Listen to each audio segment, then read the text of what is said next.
कनिष्ठ लेखापाल या पदासाठी आपल्याला फॉर्म भरायचा आहे. 31 डिसेंबरपासून फॉर्म सुरू होतोय. फॉर्म भरताना काही डॉक्युमेंट आपल्याला अपलोड करावे लागणार आहेत. नेमकी कोणती डॉक्युमेंट अपलोड करायची आहेत, या संदर्भात आज आपण चर्चा करणार आहोत. तेव्हा व्हिडिओ पूर्ण बघा. नमस्कार. इग्नाइट अकॅडमीच्या ऑनलाईन प्लॅटफॉर्मवर मी सागर रांगे आपणा सर्वांचं अगदी मनःपूर्वक स्वागत करतो. लेखा व कोशागार विभाग पुणे ही जाहिरात प्रसिद्ध झालेली आहे. अर्थात आता फक्त पुणे विभागाची जाहिरात आलेली आहे. उर्वरित सर्व विभागांची जाहिरात लवकरच पुढच्या 7 ते 8 दिवसांमध्ये येईल अशी दाट शक्यता आहे.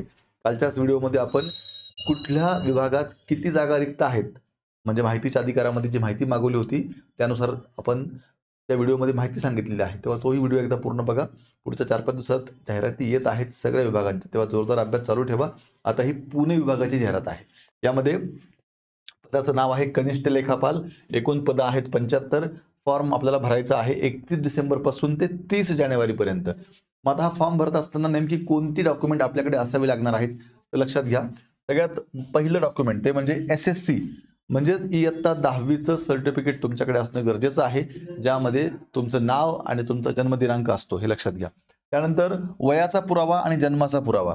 आता वयाचा पुरावा यासाठी कुठलंही एक ओळखपत्र चालू शकतं, जसं की इलेक्शन कमिशन ऑफ इंडिया म्हणजे अर्थात ज्याला आपण मतदान कार्ड म्हणतो ते चालेल, पॅन कार्ड चालेल, तुमचं आधार कार्ड चालेल. त्याच पद्धतीने जन्माचा पुरावा म्हणून तुमचं 10वीचं सर्टिफिकेट पण चालणार आहे, ज्यावरती तुमचं नाव आणि जन्मतारीख आहे. जन्माचा दाखला पण चालणार आहे किंवा शाळा सोडल्याचा दाखला असेल तरी चालणार आहे. त्यानंतर शैक्षणिक अर्हता. या पदाचा फॉर्म भरण्यासाठी ग्रॅज्युएशन लागतं, तर ग्रॅज्युएशनचं तुमचं मार्कशीट चालणार आहे, लक्षात घ्या. त्यानंतर टंकलेखन प्रमाणपत्र. आता टायपिंगची अट या ठिकाणी सांगितलेली आहे, मराठी 30 आणि इंग्लिश 40. तेव्हा टायपिंग सर्टिफिकेट तुमच्याकडे आत्ताच असणं गरजेचं आहे. तुम्हाला ते अपलोड करायचं आहे. काही विद्यार्थी प्रश्न विचारतात की सर सिलेक्शन झाल्यानंतर डॉक्युमेंट व्हेरिफिकेशनच्या वेळेस दिलं तर चालेल का? तर नाही, आत्ता अपलोड करायचं आहे. त्यानंतर MSCIT. आता MSCIT सर्टिफिकेटचं नेमकं काय, तर यावरती कालच बापू सरांनी व्हिडिओ घेतलाय. तर लक्षात घ्या, शासनाच्या निर्णयानुसार आता तुमच्याकडे MSCIT नसेल तरी चालतं. तुम्ही सिलेक्शन झाल्यानंतर 2 वर्षाच्या आत MSCIT सर्टिफिकेट सबमिट केलं तरी चालणार आहे, हे लक्षात घ्या. त्यानंतर राखीव प्रवर्गातील उमेदवारांच्या संबंधित जात प्रमाणपत्र. कॅटेगरीमधून तुम्ही form भरताय, SC ST OBC NT जे काही असेल, तर जातीचा दाखला लागणार आहे, हे लक्षात घ्या. त्यानंतर आर्थिकदृष्ट्या दुर्बल घटक, EWSचं आरक्षण घेऊ इच्छित असाल तर EWS सर्टिफिकेट लागणार आहे. त्यानंतर नॉन क्रिमिलियर लागणार आहे. चालू वर्षाचं व्हॅलिड नॉन क्रिमिलियर, ज्याची मुदत आता 31 मार्च 2025 पर्यंत आहे, असं नॉन क्रिमिलियर लागणार आहे, हे लक्षात घ्या. त्यानंतर कारण नॉन क्रिमिलियर असल्याशिवाय कुठल्याही आरक्षणाचा लाभ आपल्याला घेताच येत नाही. त्यानंतर माजी सैनिक किंवा दिव्यांग व्यक्ती असल्याचा पुरावा. तुम्ही माजी सैनिक असाल, त्याचं आरक्षण घ्यायचं असेल तर माजी सैनिक असल्याचा दाखला. तुम्ही दिव्यांग व्यक्ती असाल तर दिव्यांगत्वाबाबतचा दाखला लागणार आहे.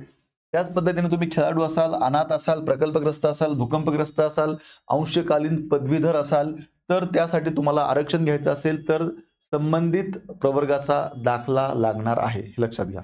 त्याच पद्धतीनं विवाहित स्त्रियांच्या नावात बदल झाल्याचा पुरावा. आता आपलं तुम्ही स्त्री असाल, तुमचं लग्न झालं असेल, पण नावामध्ये काही चेंज झाला नसेल तर काहीच करायची गरज नाहीये. पण जर नावामध्ये तुम्ही बदल केलेला असेल, डॉक्युमेंटवरती तुमचं बदललेलं नाव आता आलेलं असेल, तर मात्र तुम्हाला या ठिकाणी नावात बदल झाल्याचा पुरावा, म्हणजे एकतर तुमच्याकडे मॅरेज सर्टिफिकेट किंवा गॅझेट, ह्या दोनपैकी एक काही असेल तरी चालतं, हे लक्षात घ्या. पण तुमचं लग्न झालेलं असेल, पण मात्र तुमच्या डॉक्युमेंट सगळे वडिलांच्या नावाने असतील, तर मग काही अडचण येत नाही. पण डॉक्युमेंटवर बदल झालेला असेल तर मग गॅझेट किंवा मॅरेज सर्टिफिकेट लागणार आहे, हे लक्षात घ्या. त्यानंतर महाराष्ट्र राज्याचे अधिवास प्रमाणपत्र अर्थात डोमासाईल सर्टिफिकेट आपल्याकडे असणं गरजेचं आहे, ते आपल्याला अपलोड करायचं आहे.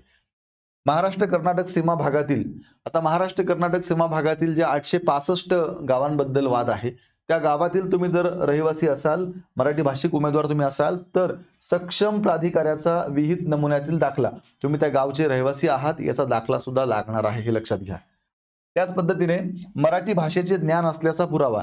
शालेय जीवनामध्ये किंवा आपण शिक्षण घेत असताना आपल्याला मराठी हा विषय जर असेल तर वेगळा कुठलाही दाखला इथे जोडण्याची गरज नाही. अर्थात 10वीला 12वीला किंवा 10वीला आपल्याला मराठी सगळ्यांना असतंच, त्यामुळे वेगळा कोणताही दाखला जोडायची गरज नाही.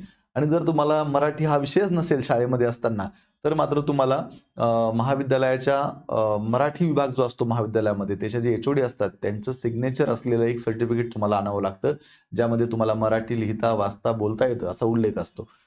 या संदर्भात काही अडचण असेल तर अकॅडमीला संपर्क करा, तुम्हाला सगळी मदत केली जाईल. त्यानंतर लहान कुटुंबाचे प्रमाणपत्र. आता लहान कुटुंबाचे प्रमाणपत्र हे प्रत्येक जाहिरातीमध्ये दिलेलं असतं.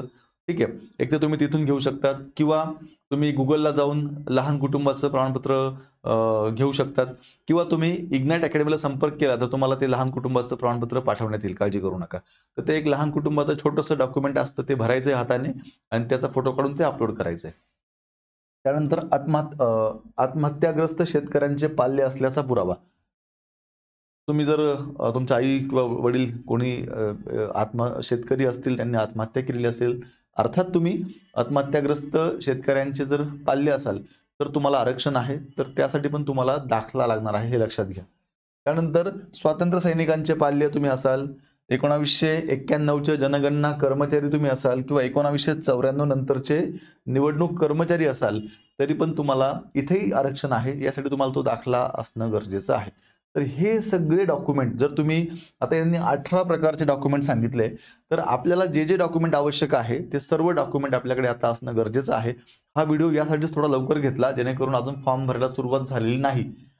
आत्ता जरी तुम्ही याच्यातलं एखादं डॉक्युमेंट तुमच्याकडे नसेल, तुम्ही आत्ता जरी काढायला टाकलं, तरी पण ते तुम्हाला पुढच्या काही दिवसामध्ये 8-10 दिवसामध्ये मिळण्याची शक्यता असते. त्यामुळे हे डॉक्युमेंट लक्षात घ्या कुठले-कुठले लागणार आहे आणि त्याप्रमाणे डॉक्युमेंट काढण्याची प्रक्रिया चालू करा. विद्यार्थी मित्रांनो, या लेखा व कोशागार भरतीच्या अनुषंगानं इग्नाइट अकॅडमीच्या माध्यमातून ही एक रेकॉर्डेड बॅच आपण लॉन्च केलेली आहे. या बॅचचा नक्कीच तुम्हाला फायदा होईल. कारण सरळ सेवेच्या माध्यमातून येणाऱ्या काळामध्ये वेगवेगळी पदं भरली जाणार आहेत. यामागेही अनेक पदं भरलेली आहेत. त्याचा खूप चांगला फायदा विद्यार्थ्यांना इग्नाइट अकॅडमीच्या वेगवेगळ्या बॅचेसचा झालेला आहे. तुम्हाला सुद्धा या बॅचचा नक्कीच फायदा होईल. या बॅचमध्ये मराठी, इंग्रजी, गणित बुद्धिमत्ता, जी-के-जी-एस इग्नाइट अकॅडमीचे जे तज्ञ शिक्षक तुम्हाला YouTubeवरती बघायला मिळतात, त्याच सर्व शिक्षकांनी हा सिलेबस शिकवलेला आहे. त्यामुळे निश्चितपणे या बॅचचा तुम्हाला फायदा होईल. या बॅचमध्ये नोट्स आहेत, टेस्ट सीरीज सुद्धा आहे.